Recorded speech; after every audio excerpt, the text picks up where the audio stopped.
book of Revelation is about your body. The two witnesses that are spoken of in the book of Revelation are the pineal gland in your brain and the pituitary gland, the master gland in your brain. Did you know that?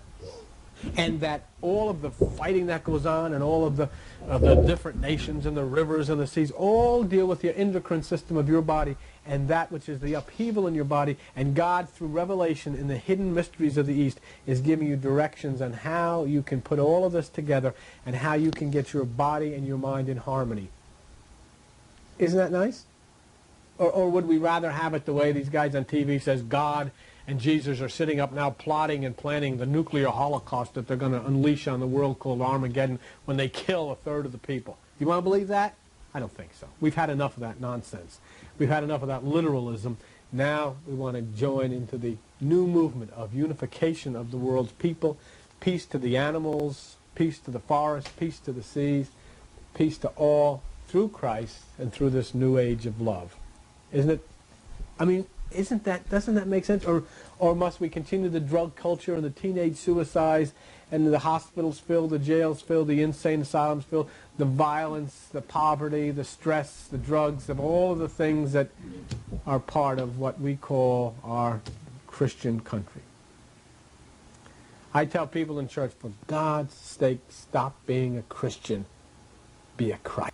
Unless you have at least a minimal acquaintance with numerology, because the Bible was not written by people from Pittsburgh. The Bible was written by the ancient Eastern people, and they knew numerology. They dwelled in the numbers of the zodiac. They dwelled in all various numbers that had meanings. Let me give you a quick rundown so you get an idea what I'm talking about. Hidden meanings. The number 1 means God, the Logos. The number 2 means body and soul, you and God.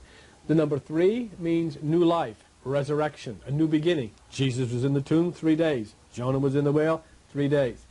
The number 4 means your fourfold nature: physical, spiritual, intellectual, emotional. Okay? The number 5 means mediation. It also means sacrifice. I'm going to show you that a little later.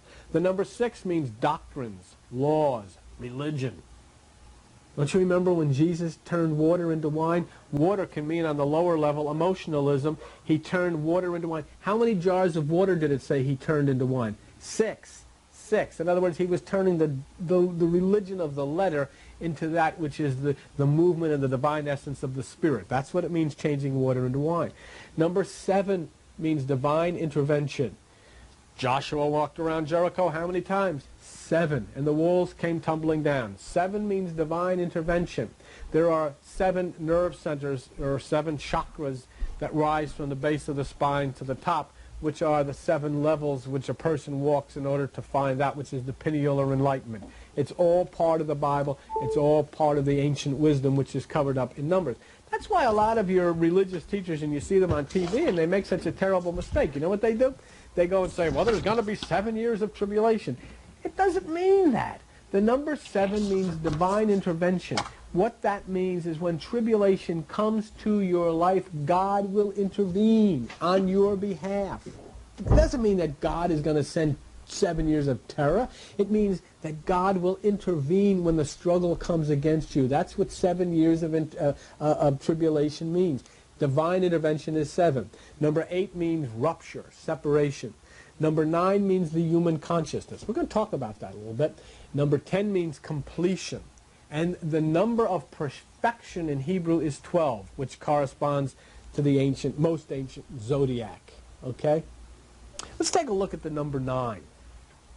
And I'll show you how you can get all fouled up if you don't understand these numbers. It's just like, you've heard these teachers teaching all the time, there's going to be 7 years of tribulation. It doesn't mean that. If God is love, would he send you 7 years of hell? Like they say? No, it means he will intercede. Look at the number 9. The numerical value to the word Adam in Hebrew in the ancient scriptures is 9. Everything had a numerical value, and that's why there is such mystery in the ancient scriptures, because they use numbers to deceive people who tried to think intellectually. You know what you're doing? You know what we're doing? We're reading the Bible intellectually in the same way as if you and I said, let's go shoot the bull, and then somebody saying, oh, they're going out and kill an animal. That's because they read us literally. They didn't read us symbolically. We're not going to go out and kill an animal. We're going to have a conversation. I said to your boy, you really spilled the beans. Well, they said that must be some ritual. They're going to go out and get a broom and sweep up the beans. You're not to sweep up any beans. It just means you talked out of turn. He shot his mouth off. Pow! No, he didn't. It just means he said something he shouldn't have said. He's off the wall. Where's the wall? No, he's not. It means that he's strange. He's different. And you can think of thousands of symbolic verses that you use, and the Bible is filled with them, and yet you take it literally. That's how stupid we are. That's why you've got all of this in this country, in religion and fear and in misunderstanding and in suicides and all of this violence right in the middle of religion, because religion is teaching you literally what was intended to be taken symbolically. Oh, hey, you know yourself. You've read the story of Abraham and Sarah. She was 100 years old or something and had a baby, and you're taking this literally. It's not a literal story at all. It's an allegory. How do I know it? Look up Galatians 4:24. The Apostle Paul says the story of Abraham and Sarah, he says, which things are an allegory. It's a symbolic story. If the Bible says it, can't you even really believe that? Galatians 4:24. But let's take a look at the number 9. The number 9 means Adam. Adam means earth. The earth means your flesh, your mind, your emotions, you know, the ego, the macho, the I will do what I think and all this kind of business, okay? So when you use that number 9, it starts to reveal a lot of things to you, okay? If you look in the Bible, you'll see many references to 3.5 or 42 months, 3.5 years, 42 months. That all comes out to 9. Let me show you how. You'll see it as 42 months. You'll see it as 3.5 years. You'll see it as 1,260 days, because 3.5 years is 6 months. Okay, is 3 years and 6 months. That's 42 months. You take 42 times 30, you get 1,260. Okay. Now, when you add 1, 2, and 6, you get 9. That's the number of human consciousness. That's the Bible's way of hiding from the literal and the intellectual, spiritual, significant, deep mysteries that come out of the times of Egypt and Chaldea. They deliberately did this to hide from the profane people the powers that are in the inner consciousness, because they didn't want literal people getting a hold of these mysteries and using them for their own good or to raise money the way these evangelists and TV people do.